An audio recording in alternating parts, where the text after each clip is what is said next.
Yeah, also like welcome to this session on technology and underutilized resources in later life. This will be a panel talk with quite a few speakers, and I'd like to welcome our moderator Caitlin Langendorfer and Eva Kahana to lead the conversation, and welcome. Hi. Okay, so I'm sorry that I was on with Dr. Kahana. Of course, always, especially in a conference on technology, we have technology glitches. So Dr. Kahana is still working on jumping on the panel. So I was muted. Did our speakers, our panelists, did anyone decide who they would like to go first? And then I can introduce you. I picked the lucky straw. It's going to be me. Okay, perfect. Okay, so for our session, these are authors from the Journal of Elder Policy. We had a special issue on aging and technology. So looking at technology as an underutilized resource of older adults. These were excellent papers featured in our issue. And it's been, I can talk more at the end of how exciting it's been to see them come in as abstracts and then grow to papers and now be presented at this very exciting interdisciplinary conference. So I don't want to talk too long. I will introduce Ms. Marnfeldt, and I was hoping to get everyone's names pronounced right, but was on the phone with Dr. Kahana. But she is a doctoral student at the University of Southern California.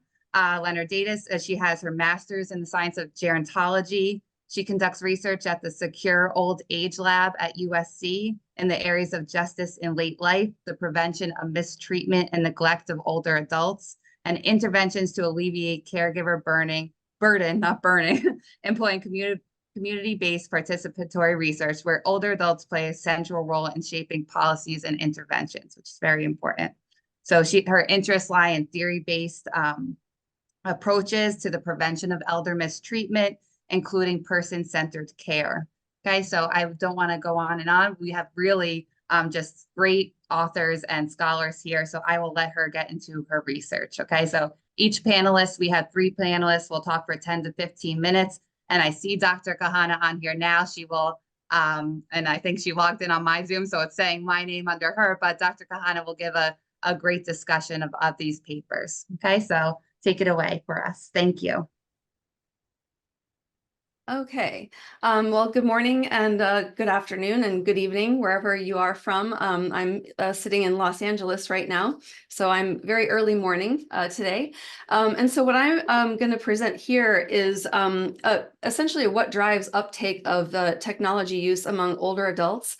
I'm going to talk about that in general to start with, and then I'll give you a little bit of a snapshot of the study that Dr. Langendorfer spoke of that we published in the Journal of Elder Policy last year. So just to give a basic overview, the internet use over the last 20 years and change has increased over time across all age groups, not just older adults. This slide is a little bit blurry, but what you see here is people 65 and older, and then people 50 to 64, people 30 to 49, and people 18 to 29. So you can see it's consistently going up over time. However, it is true, though, that the trend does tend to be that technology use tends to decrease with age. So across use of internet, subscription to broadband services, and just ownership of a smartphone, the top row is 65 to 69, and the bottom row is those 80 years plus. And so you can kind of see the trend across all different kinds of platforms that it does decrease with age. And so just as an overall point, that we have made a lot of progress, especially in the last 20 years of digital uptake and technology participation among people, older people. But we still, in the United States, about 25% of people over the age of 65 still do not use the internet. And and of course, COVID-19 was really sort of a landmark event for, of course, everybody across all ages, but it really sort of exacerbated the digital inequalities that we see among older people. So, prior to the pandemic, there was sort of a bit of a double exclusion in the sense that a lot of older people lacked digital literacy, and they also didn't tend to, conduct their social relationships online. They were still, quite a bit more comfortable with having relationships in person, unlike, younger population. And so that sort of, drove things into the spotlight during the pandemic, because because that sort of magnified things, just because people needed to be online. People needed to be online to have connection. People needed to be online to see their physicians and go to the doctor and all of that. And so there was this like sudden need for older people to really step up their game from a digital literacy perspective, and a technology, just even having technology to be able to do all of those things. So that was really quite a moment for all of us, working in these spaces and providing services to older adults during the pandemic.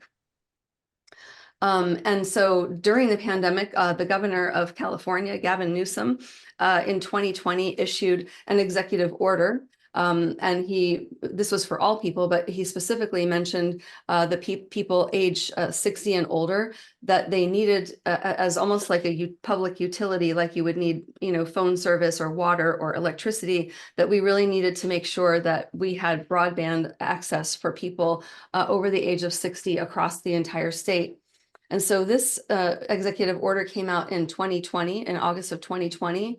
And then in 2021, the Department of Aging in the state of California launched the CHAT program, which means Connections, Health, Aging, and Technology. And this program was sort of a pilot program where we were going to put out 4,000 tablets to older adults, not just give them tablets, but also give them broadband connectivity. And so this was obviously a very exciting thing for all of us. We were really looking forward to it. But a lot of local community-based services, sort of were wondering, well, how do we implement this, and how do we make sure that we can provide these tablets for our older constituents and make sure that they don't become doorstops or paperweights, right? We want to make sure it's not just enough to just give somebody a tablet or give somebody a phone. Even if you also give them broadband, you also have to make sure that they're going to be able to use it, and that they're going to want to use it, and they're going to perceive it as something that's useful to their lives. So a local organization came to us in Los Angeles and said, let's do a pilot. Like, how can we figure out how we can not only get these into the hands of our people, but to make sure that they use them. And so we launched a, and just before I get into our study, I just want to say that this, I think, sorry, this center figure here, we can all kind of relate to, right? That on the Maslow's hierarchy of needs, Wi-Fi right now is sort of like the thing that we all need. We'll find love and belonging later, but we really need Wi-Fi to get started, right? So, and so we knew though that just merely giving people broadband and giving them a tablet, it didn't necessarily mean that they were going to adopt this technology. So if we find, essentially what we find in our research is that if the technology satisfies a need that needs to be above or below, that needs to be the need that they have currently. So if their needs are being met and they don't perceive that the technology is going to satisfy a higher need, then the likelihood of them adopting that is probably not very high. So what we really needed is to say, well, what are we going to put on these tablets? Like, what do they really want to do with them? How do they see themselves using them? And so what we did is we gathered a group of constituents from this local community-based organization. And so we really wanted to understand what they thought about technology. Do they currently use it? Do they not? What do they like about it? What do they hate about it? What are the barriers to participation? What motivates them to participate? So we gathered a group from this local organization of their constituents, and we wanted to know what drives uptake. So there are lots of different technology acceptance models around for all age groups, and they all kind of have this essential underlying concept of, I have my person has just an opinion or a reaction to using technology, and then they might have an intention to use it, but then there's the piece of, do I actually use it? So we have to kind of see what people think. We have to see what people think they want to do or that they already do, and then do they actually do it when we give them the tablet, right? And so here is a kind of an interesting, very good model of a technology adoption that we can look at called CTAILS, which is the cycle of technology acquirement by, this is community dwelling older adults.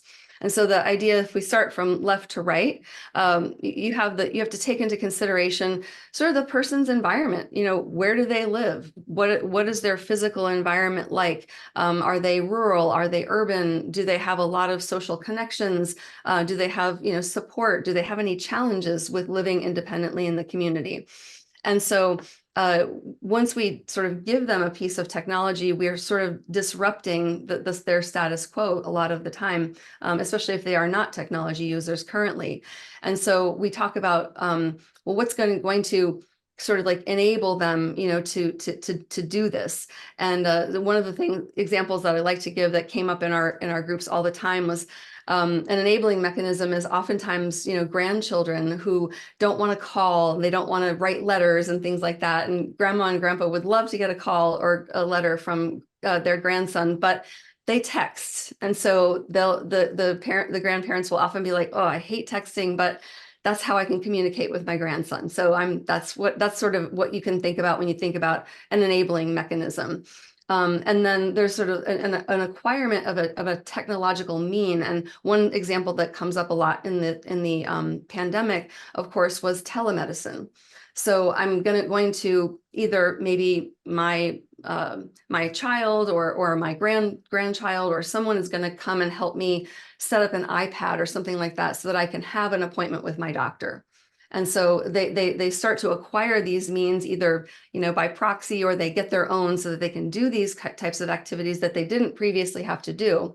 And then so they try this novel idea of a telemedicine appointment, and most older adults will tell you they'd much prefer to see their doctor in person if they can. But since they couldn't during the pandemic, this was something that they had to kind of get used to. And so the idea is that once they've acquired this thing, you sort of have to kind of all the way kind of go back to their environment. So like, I have these short-term experiences. Was that doctor's appointment good?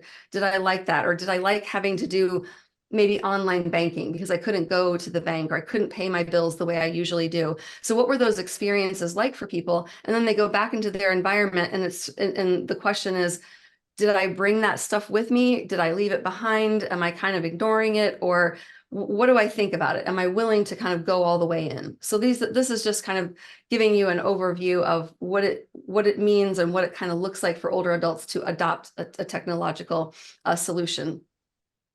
And so as Professor Langendorfer mentioned, this was our paper that was published in the Journal of Elder Policy, and I'd like to thank my co-authors who are listed here. And so this was our question. We want to know, how do we improve the ability for this community-based organization to have the people that are participating in this program? How do we improve the rate of adoption? And how do we help them? What are the best ways to learn? If they don't have any skills, or if they have skills, but they're not really confident about their skills, what do they say they need? And so this is a little bit hard to see probably, but this is our sample. We had a very diverse group of English and Spanish speaking older adults from this local organization with a total of 41 participants in our interviews and focus groups that we conducted with them. More women than men, but it was a very, very racially diverse group of people that really represented, it's hard to represent Los Angeles with 4 million people in the city of Los Angeles, but we felt like this was a pretty good cross-section of representation. Most of our participants were, you know, low-income individuals, and we asked them a little bit later what was their comfort level with tech. And so you can see that the English-speaking group had quite a bit more comfort level with interacting with technology, whereas our Spanish-speaking group had quite a bit less comfort with interacting with technology or owning technology. And so what they told us about how they use technology wasn't really much different. then most of us use technology, mostly social connection and communication, information seeking, entertainment, bill paying, and so on and so forth. So not really much of a surprise. A lot of them were participants on social media, particularly Facebook, but also Instagram. And everybody really seemed to enjoy, learning things and finding entertainment on YouTube. And so the biggest facilitators of technology uptake were, of course, family and friends. That whole, communicating with my grandson by text or communicating with my family, who's in many cases for our Spanish speakers, a lot of them had family overseas. So they, in another country. So they would use things like WhatsApp and things like that were free for them to use and make it really easy for them to communicate. Another facilitator is that if somebody had used it in their employment when they were employed, that was definitely a facilitator. Many of our participants did not have any work experience where they needed to use technology, but even if it was, say, a long time ago and the technology would have been outdated, it was still kind of a predictor that they would probably take it up, in their later life, even if it was, not the same old clunky computers that they used back in the day. And then the other part of it was that if there were community resources like the library, and in many of our Spanish-speaking communities, they could go to sort of a local, even like a local telephone store, like a shop that was like connecting people with cell phones and things like that. They could go and they could just speak to the people there. They talked about that a lot, like going within their community to find resources to sort of help them solve their problems, anything that they ran into with their phone. And the barriers, the biggest barriers were just people just felt like they didn't know how to do it. They get their device and they just were like, I don't know what to do. I don't know where to start. I don't know how to set it up. Or I don't know, I have this device and I want to send a picture, but I've taken the picture, but I don't know how to get the picture into a text to send to somebody that I want. So there were these just sort of like basic digital literacy or the language of tech. They didn't always, they weren't always able to pick up on that. It wasn't native to them. And then for our Spanish speakers in particular, there was not a lot of available instruction that they could attend to, even at this community-based organization, where they would teach classes in the language that they were familiar with. And then to a lesser extent, that people were, did have physical or psychological limitations to taking up a cell phone or an iPad or something like that. And many people do fear that they're not going to be able to control their data. They're not going to be able to control their privacy. And then some people were just sort of like, I'm fine without a phone. I don't need it. I do everything that I need to do. And I haven't had a phone for this much of my life, and I don't see a reason to have it now. And then to a lesser extent, a few people were, just could not afford to have a device. And other people were just saying like, I'm too busy. I'm still working. I really don't have time to kind of play with this sort of thing. And so they, again, talked a lot, it came up a ton about negative aspects of technology use. And the biggest thing is they're afraid of fraud and scams and phishing things, and also not being able to tell whether or not something was a real phone, a real message from a bank or something that they knew, or if it was a scam. So it was really, really hard. They always talked about how it was really hard to tell.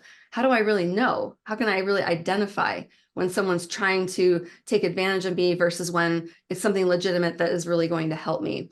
The other piece of it is that, they talked a lot about, say, some people use iPhones and some people use Androids, and maybe they would take a class and it was always like, it wasn't the same across, or like my grandson has an iPhone and I have an Android, and he can't help me understand like what I'm supposed to do on my particular device because it's unique of its unique sort of platforming.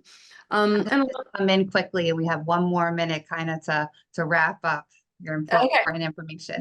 Okay, so anyway, what helps older people learn best? So I would say, repeat, repeat, repeat. They need a lot of repetition, going over things, hands-on, being in person, one-on-one, small groups. They like it when they can talk to their peers to get some support. And then learning methods. They need a lot of cheat sheets. They need to write stuff down. Again, repeat, repeat, repeat, and they need people to be patient with them as they're, trying to navigate these newfangled devices. So essentially, I think of the digital divide just like I think about older people. It's a continuum. There's nothing homogeneous about this. It comes sometimes people have to just get started with having access, having a device, having access to broadband, having access to a device, and then the ability to use it. So it's really a bespoke endeavor. If you're sort of conducting training or anything like that, it's really very individually motivated. But the bottom line is that this training needs to be sustainable and reliable throughout the life course. So I think I talked way too fast, but it was a lot of stuff. So I'll stop now. No, and I think your work will come back into when we get into our discussion. And so if there's any kind of policy implications that you didn't get quite to, you kind of gave us a good overview that kind of leads into our other two panelists. So that was great. And thank you it's always hard to be the first one to go. So thank you to being first. Okay. And I was on mute while you guys were discovering or deciding who was going next. So who will be next on our panel? Okay, Clara.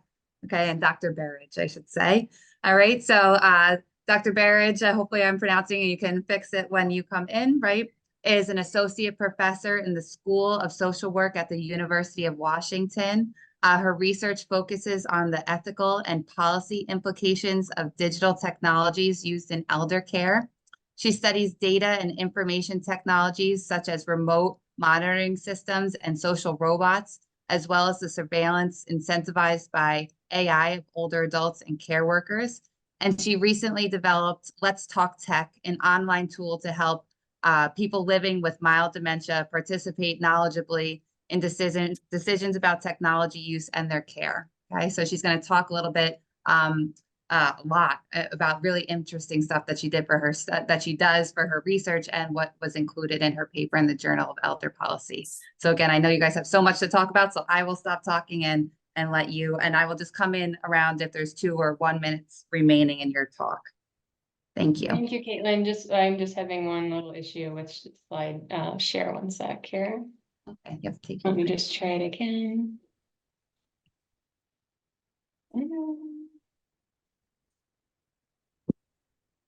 Let's see. No, I can't see anything.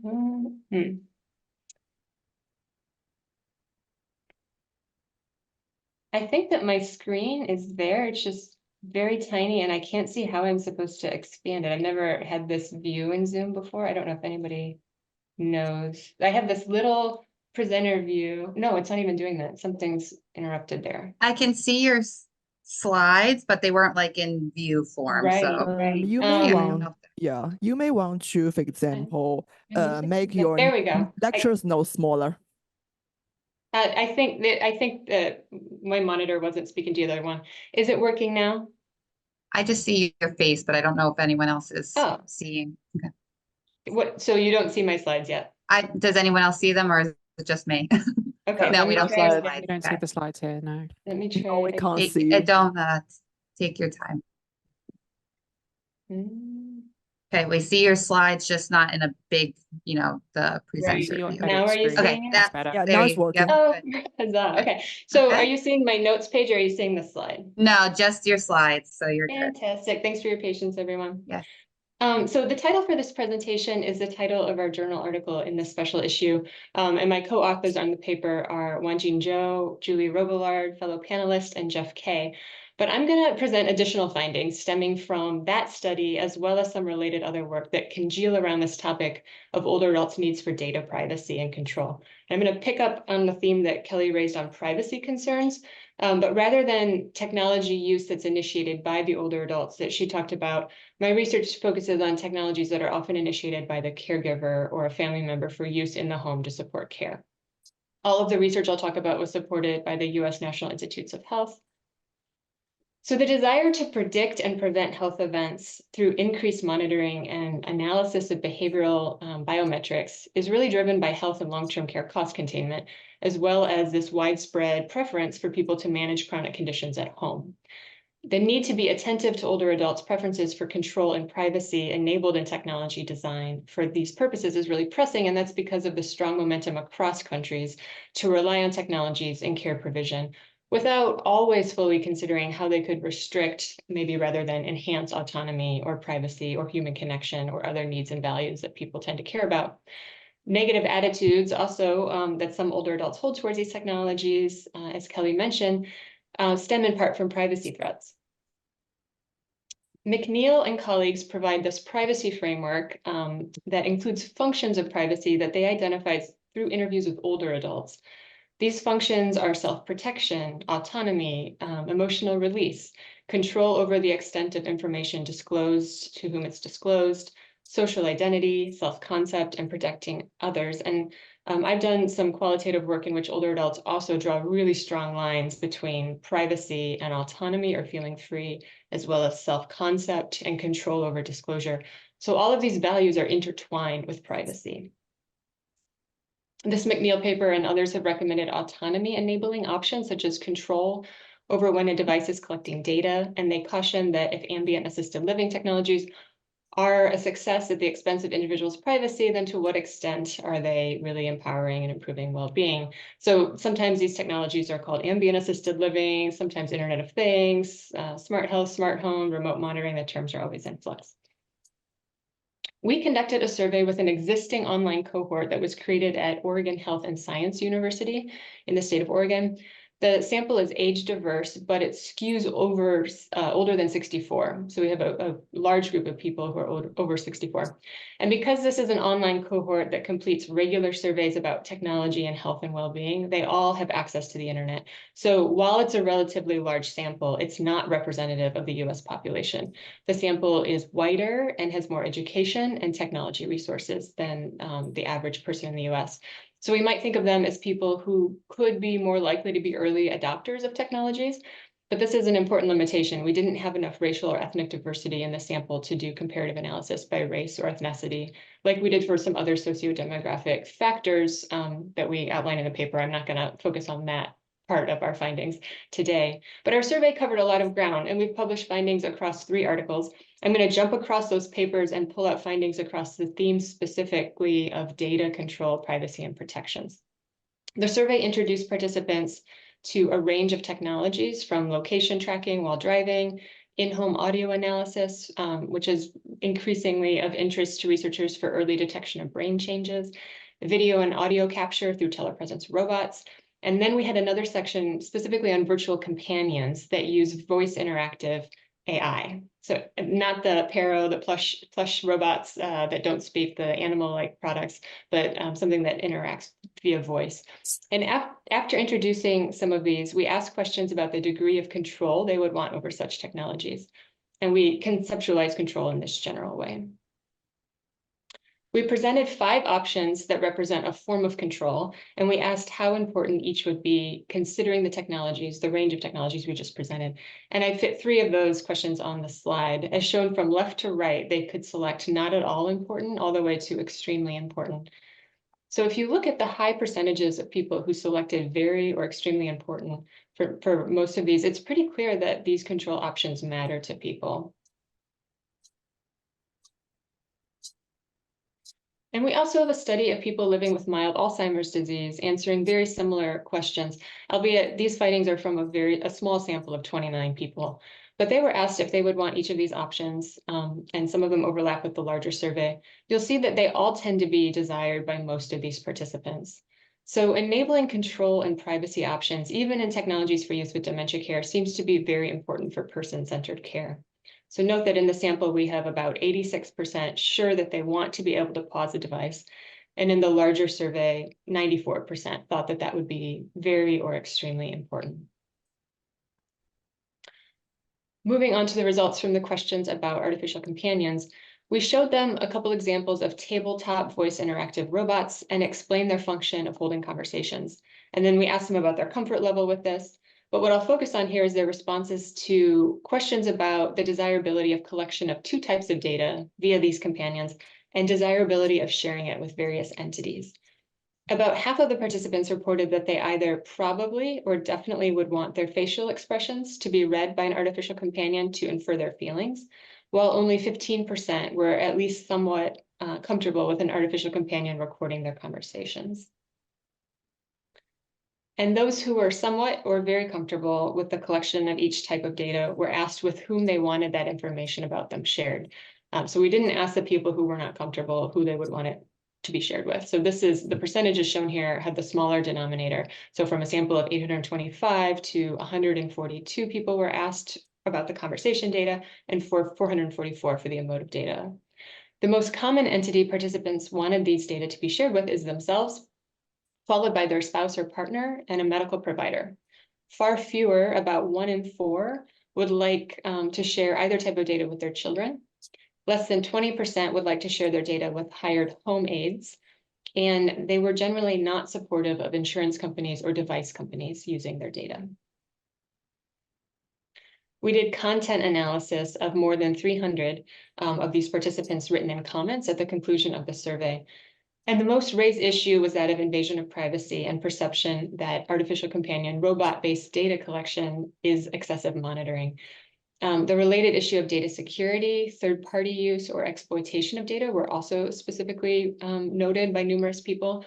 So you see in this first excerpt, the person is also anticipating detrimental impacts for agency from automation bias. They wrote, there's a huge opportunity for intrusion into privacy and action taken in reliance on medical intelligence against the wishes of the patient, because people tend to accept as true things that are coming from a computer.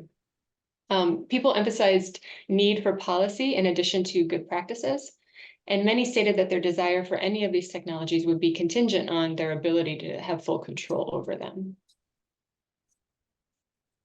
Some pointed specifically to dementia as a potential vulnerability to data misuse. Someone said, the opportunity for companies to use this data would enable them to exploit someone with diminished capacities. Another said, dementia would affect my ability to monitor abusive information.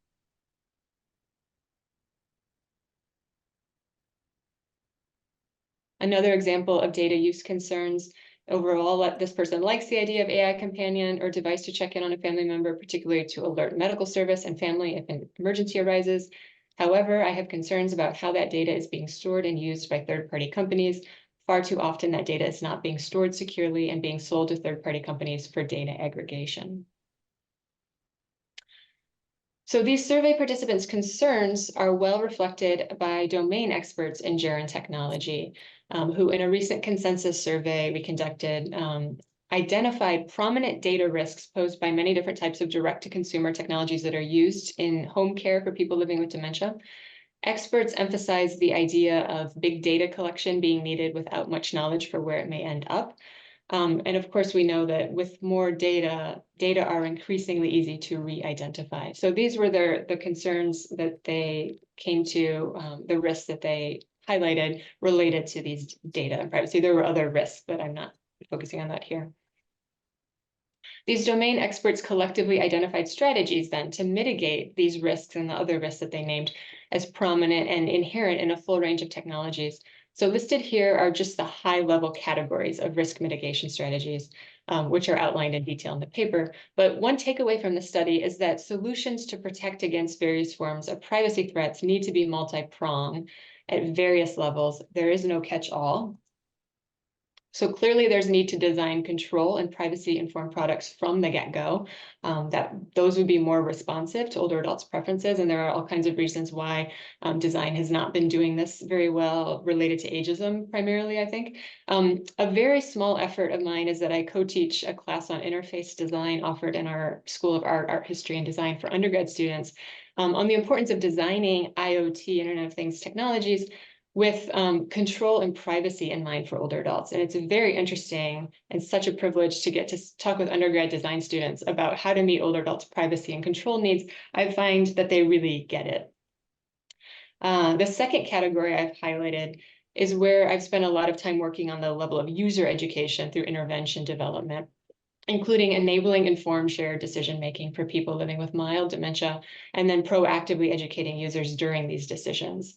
so that they aren't left to the marketing of a device company, but can understand, a balanced perspective on how this may impact your life and how to make a decision about it. And it's written in a way that somebody with mild dementia can comprehend. And I know my fellow panelists, Dr. Robillard just published a commentary about it being an ethical imperative that dementia education include technology education, right? Educating users, particularly caregivers, about technology implications is an ethical imperative. It's really shocking to me that this intervention, I believe, is the first and probably only education and planning tool to support informed technology use decisions among older adults. It's long overdue because the digital divide is not going to be bridged by more dementia care technologies if we keep leaving families to navigate a complex and ethically complicated technological space on their own. So these have been the key questions guiding my work. How do we support informed decision-making that all parties can feel good about? How can we better present information about what these technologies do so people can meaningfully engage? But the reality is some of the risks posed by these technologies require policy solutions, not interpersonal dyad education and communication tools. Somebody is not, you can't have fully informed consent if you don't have requirements for accurate information about what you're consenting to exactly, including how your data collected through a system is going to be used. This includes content of privacy policies that at this point companies are not required to make comprehensible in the US. Unlike the EU's GDPR and some US states and cities who have developed their own privacy laws, the US doesn't have comprehensive federal law that protects people's data privacy or rights. And this is really absurd given what we know about widespread practices with people's data. We don't have consumer data privacy protections, we don't have control of our information, and we don't have transparency. There's no federal requirement that privacy policy statements be accessible. So just thinking about how inaccessible they currently are and trying to make something accessible and meaningful, for example, to somebody living with mild dementia, we're just really far from empowered, informed decision-making in relation to this. And so those direct-to-consumer devices, like most of the technologies I've mentioned, are not regulated. Dr. Anita Ho does an amazing job, and I put her book here last year describing the policy gaps, particularly around direct-to-consumer and wellness technologies. They're often called wellness technologies that are often targeted to older adults. There's a mismatch between what people want and what companies are required to provide. So another example is health apps developed for people living with dementia. Recent work has shown that despite collecting personally identifying information, most don't have a privacy policy and admit to sharing or selling data to outside parties. So without regulation, we also have companies not having to conduct assessments of their own algorithms or bias or assess impact of their technology deployment on people's lives. And I'm going to skip ahead a little bit just for the sake of time. I was just going to kind of overview at a high level. But we now have an executive order in the US on AI. We have attempts to operationalize principles through the Blueprint for an AI Bill of Rights, which came out in 2022. But we don't have legislation or congressional action. And in this context, the call for public participation in AI governance is getting louder here. In her new policy brief on the need to build requirements for public participation in AI policy, poverty law scholar Michelle Gilman laid out key areas where use of AI poses the greatest risks to civil and human rights, and thus demand the input and participation of a broader range of people than are involved now.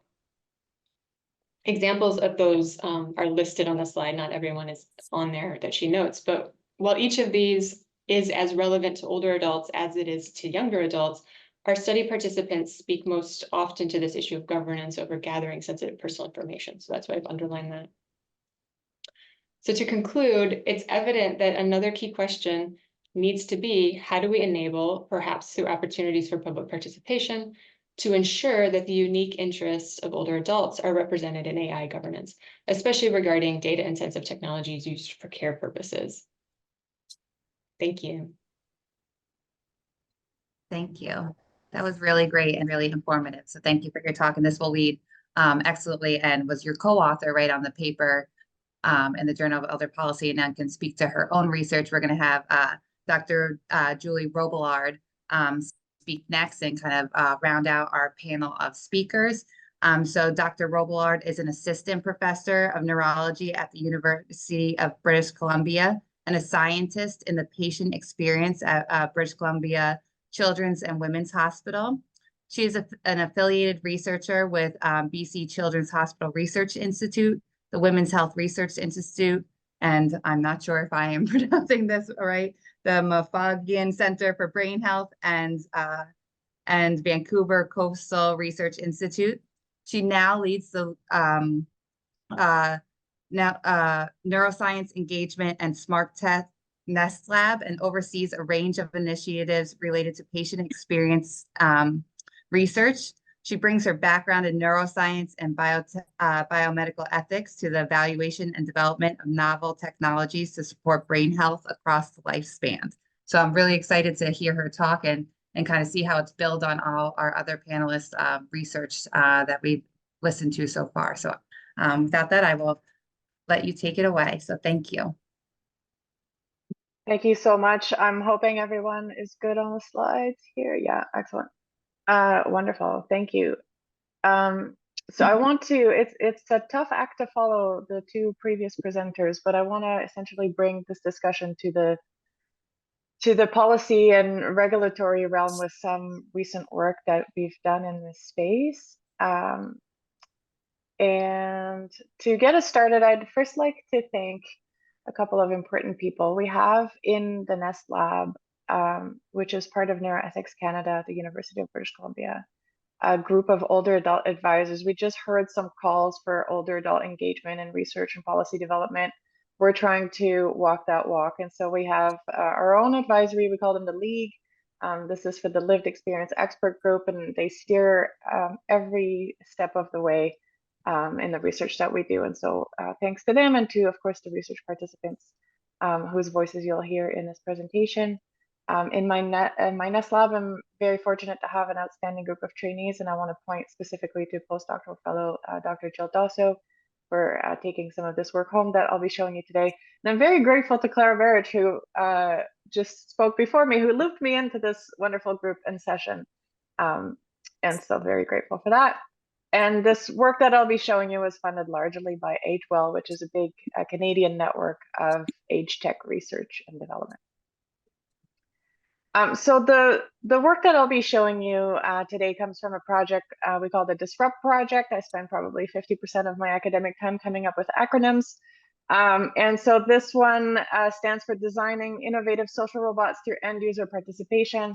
And essentially what we're trying to do with the Disrupt Project is bring a transdisciplinary approach to social robot. I want to say iteration. We're not trying to make a new social robot.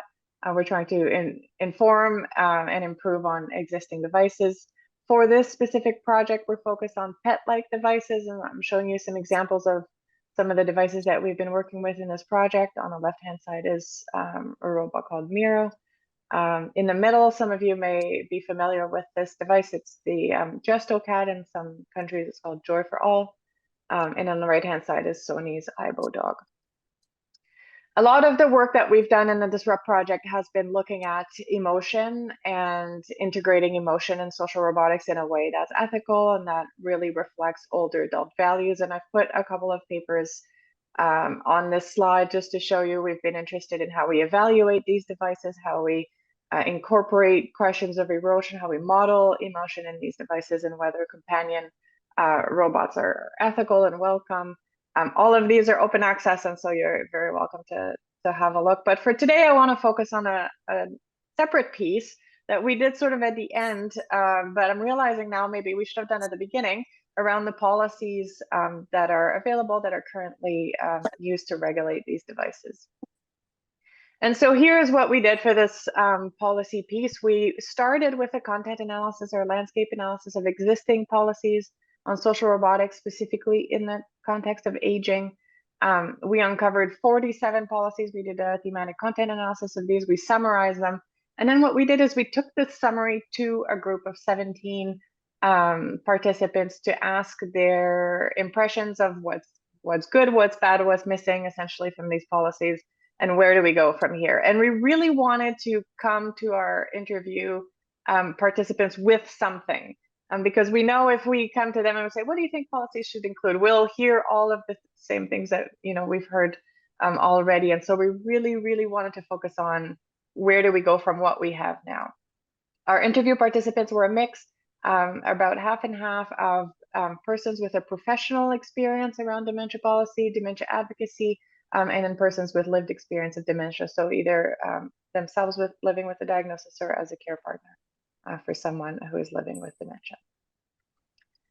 And so this is preliminary and slightly hot off the press, but so a lot of this analysis I think should still be considered preliminary. But for our policy searcher, for the first half of this project, we mined databases, organizations, and then we did a lot of data linkage to retrieve just over 7,000 policy documents. We were able to get rid of about 5,000 of these right off the bat for questions of relevance and so on. Ended up analyzing, putting eyeballs on almost 2,500 policy documents, and ended up out of that with only 47 documents. And we had a whole host of inclusion-exclusion criteria. It's a very messy landscape. But just to focus on some of the primary things that were important for a sample here, we looked at about a 10-year period starting in 2010. We looked at policies that were in English or that had an official translation to English, which is, of course, a limitation of this work.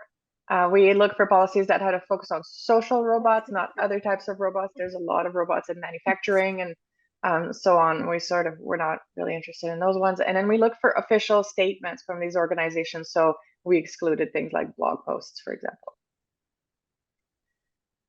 This is a snapshot of where our resulting sample comes from. We had 12 from the United Kingdom, a few from Canada and the US, 19 from various countries in the European Union, and a few from organizations. So not all of these were sort of country-based. Some were from a company and other forms of organizations like advocacy, for example. And then in our policy thematic analysis, here's some early findings we read and drew a lot of concerns. Some of the concerns you've heard about already today: discrimination and bias in the development and the design of these devices was a big concern. We heard concerns about deception in about a third of these documents. I feel like we could spend an hour talking about deception, but for now I'm just gonna mention it in passing. So deception where the robot is misleading or that people think the robot is real. We heard, of course, questions around cost and access and economic equality. Still, we are talking about issues around attribution of liability. So if the robot gives you bad medical advice or if you trip on the robot, those kinds of questions. And then, of course, ironically, we had a third of our policies tell us there's insufficient policy. So that was kind of a very meta finding here in this sample. We heard already about some barriers to adoptions, but in the realm of social robots specifically, a lot of these policies pointed to a number of barriers. I've put 3 of the more popular ones on the slide here.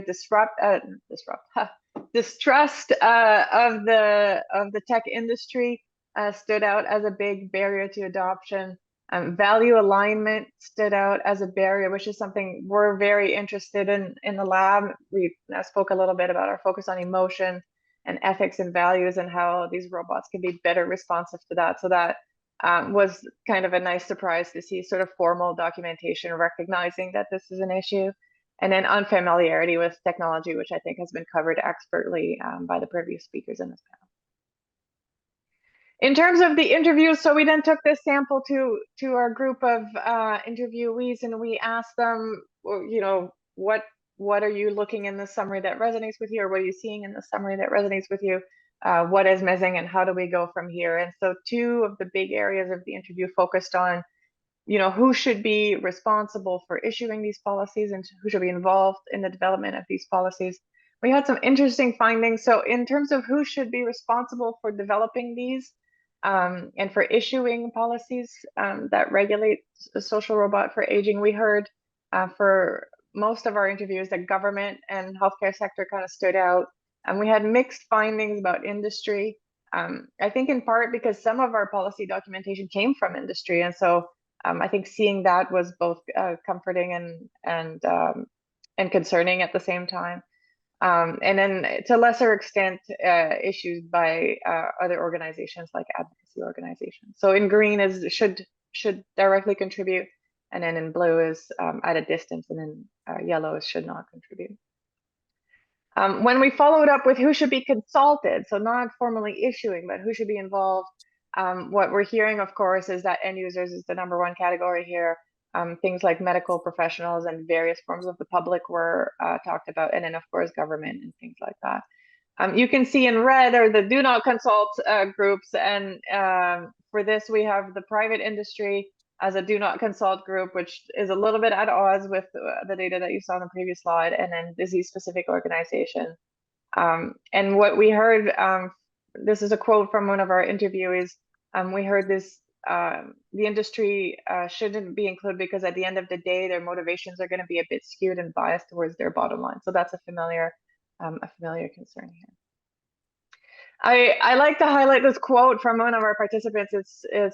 Without showing preference for any piece of data, I think it just really illustrates a very important message around moving forward with these technologies.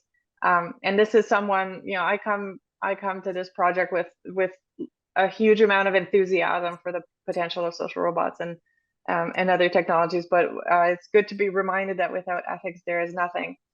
This is also the participant who gave us the quote that I used in my title, and they shared with us, I'm a bit critical. A lot of the discussion came up around having an ethical code and making sure that the robots meet this ethical code. And so this participant said, I'm a bit critical. An ethical code should be created to guide research and development and implementation of robotic systems. But whose ethics get to inform that code? So is it the end user's ethical requirements, what we've just heard from Dr. Barrett around their preferences and what they consider to be ethical data collection, ethical data sharing? Or is it the ethics of the domain experts? Or is it the ethics of the government? Or is it the ethics of the industry? And so I thought that was such an interesting way to frame a very, very complex question.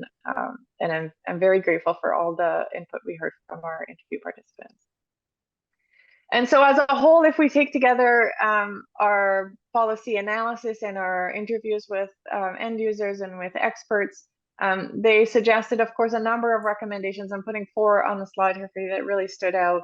Cost and accessibility, making sure that everyone who can benefit, who is able to benefit has access to devices that can be of benefit was a big one. So improving cost and accessibility. And I have a quote, I didn't put it in the slides for the sake of time, but one of our participants said, yeah, at first I kind of thought social robots were for rich people. And I thought that was kind of a nice way to illustrate. But over the course of the interview, the participant said, you know, I'm realizing that there's a lot of useful things that they can do. And so wouldn't it be great if everyone could have one? And of course, we're a long ways from that. But it was suggested that we focus on that.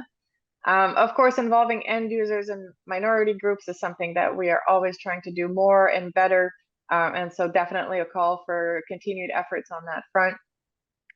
We heard a huge desire, and again, this is going to tie in nicely to previous talks in this panel. We had a huge desire for simple and standardized policies. And so Dr. Barrett talked about these convoluted terms of agreements and these sort of full of legal terms, privacy policies that we have to, that we sort of blindly agree to, you know, to day after day.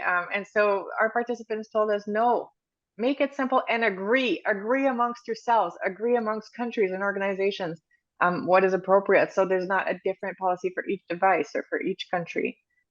So we heard a lot of that. And then, of course, we heard from this community that it's important to center around aging and dementia-specific needs, that those may be different from other end user groups, and that we needed to pay careful attention to what is sort of unique about technology use in that population.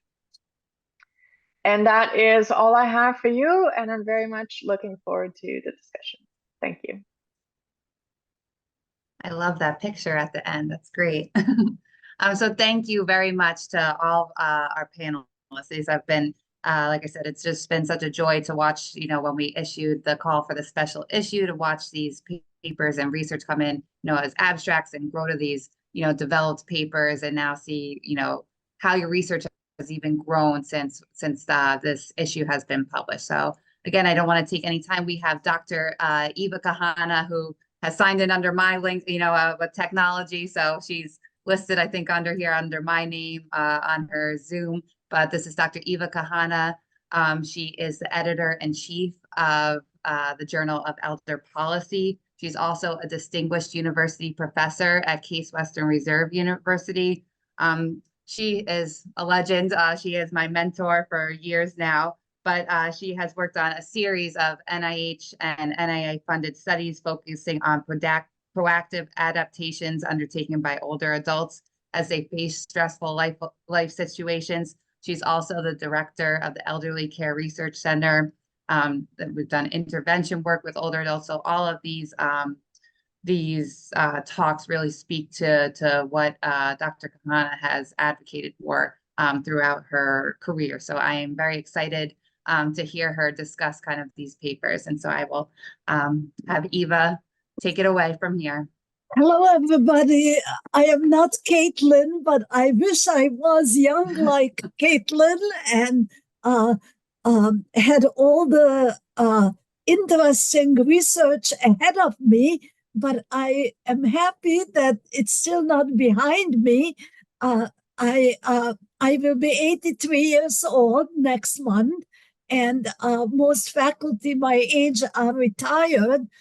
But I think that doing research is really fun, but also on a very substantive level, if we only talk about old people and we don't ask the old people, and the old people are not really represented at the table where decisions are being made, there is a tremendous deficit that is found there.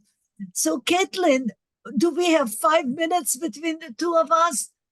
No, you have all the time you need. If there's time left over, I can say a few things, but really you have 10, 15 I minutes. will try to make my comments very short. Yep, and then we have till 11:45, so we want to just leave. I don't know. It's hard to see. I don't think we can see who else is viewing on Zoom, but if there's any questions from those that are listening in on our session, we'll at least leave time. Okay. Okay, so I tell you a little bit about how the Journal of Elder Policy came about, since you've been publishing in that journal, and hopefully the journal's reputation is going to be high. And so in my life, research and studying has been a very, very central focus of all the family members. Although I come from Hungary and I didn't speak English when I came to the US at age 15, I loved to study, and I had the immense good luck of meeting a wonderful man when I was only 18 years old. His name was Boaz Kahana, and he passed away 3 years ago. And so we had almost a 60-year partnership, marriage, in doing research, where we love to do research. That's kind of the favorite activity in the family. And Boaz was a psychologist, and I am a sociologist, but I don't think that disciplinary labels mean that much if you really care about the topic and research. So we have 2 sons, and of course you could predict that they both became academics. And our older son, Jeffrey, is a historian, and we were discussing the problems and issues of disability and aging, because that's one of the topics that really relates to everything that we talked about today. I don't know if I can show something here. Yeah. So this is a book on disability and aging that we were approached by a publisher to do the book. So it's very unusual that you have a son and a mother co-authoring a book. And Jeffrey took the historical perspective, and I took a more sociological perspective. And the book got good reviews. And so we were approached by the Policy Studies Association to see if we would like to publish a journal that relates to the topic of disability and aging. So this is just to give you a little bit of a sense of how the journal came about. It was about 4 years ago, maybe. But how long, Caitlin? Maybe, yeah. Yeah, I think 5 years the conversation started, and now it's been 4 years And published. just as my family have all become academics or are academics, my younger son, Michael, is a cognitive psychologist, and he's at University of Pennsylvania. And so not only has doing research become a tremendous asset and very favorite activity in the family, but I think that among my students, the people that landed up coming to study with me, they share that passion for understanding the world and doing research and considering not only quantitative but also qualitative paradigms. And so Caitlin just recently received her PhD after starting a family and already having done a lot of research. And she actually is doing qualitative work in her dissertation, or was doing qualitative work in her dissertation, but I'll let you hear more about that from her. So what do I want to share with you that could potentially add to this very interesting and very high quality panel? I really want to compliment all of you for doing not just sort of quick and dirty kinds of studies. I mean, in terms of interest and effort that goes into the research. And so I am very, very pleased and proud that people of your caliber are publishing in the Journal of Elder Policy.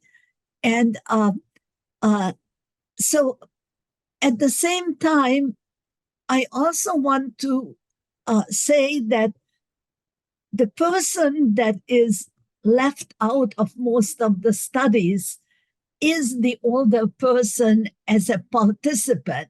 You know, they're mentioned in some ways, you know, they have opinions and attitudes, but they are not really sitting at the table where it is decided what is going to be done about older adults. And so I really think that it's very important to recruit elderly professors to also participate in the research enterprise. So I think that most of us, when we get older, develop some kind of disability. Unfortunately, it's difficult to avoid that. In my case, I have hearing loss. I have hearing aids, but they don't help me very much, so I don't hear very well. And then on top of everything, I recently had hip surgery, and I didn't recover that well in the sense that I cannot walk without a cane, so I have mobility limitations. And so again, this relates to how does policy interact with the lived experience of people who have disabilities and who have become old. And most of the colleagues who are in their 70s, they retire in general around age 70. Also, I don't know if you realize that you cannot get a funded research grant after you are a certain age. It is not official that you have a limit of how old you can be, but what I have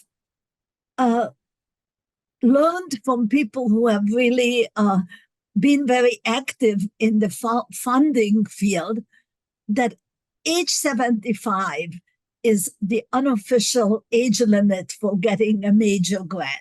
And so you might be wondering, you know, why aren't these distinguished professors getting grants? Well, it's very obvious. Life has a limit to it.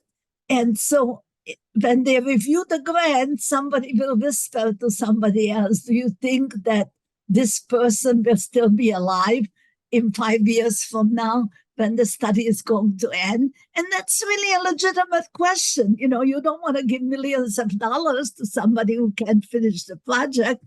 And so the only way, and I have had funded research, major funded research, all my adult life. My first grant, I applied for 2 big R01 grants because I wasn't sure that I was going to get funded even for one. And then to my great surprise, both got funded by NIH.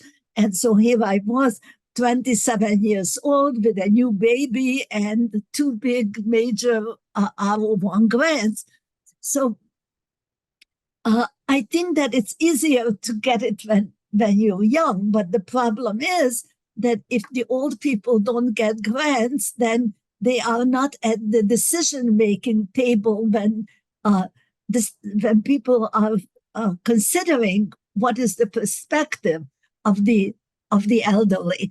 And it's a different perspective when you interview them, like, would you like to have a robot in your life or in your home, versus asking them how much money the government should spend on understanding this problem. And so it's a really interesting situation.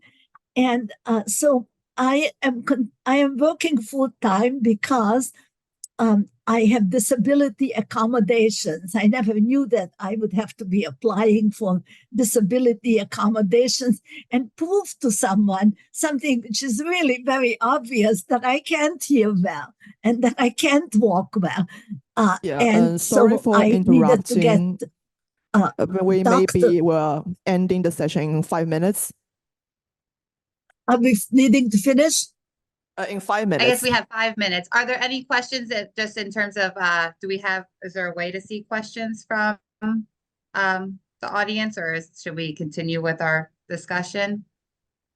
I'm sorry, I really couldn't hear what you were saying. I guess we have 5 minutes to wrap up our session before they kind of have to move our Zoom off, I guess. Okay. So I think I'm going to just say 1 or 2 very quick wrap-up statements, and that is that we do need to look for including the elderly in the research about the elderly.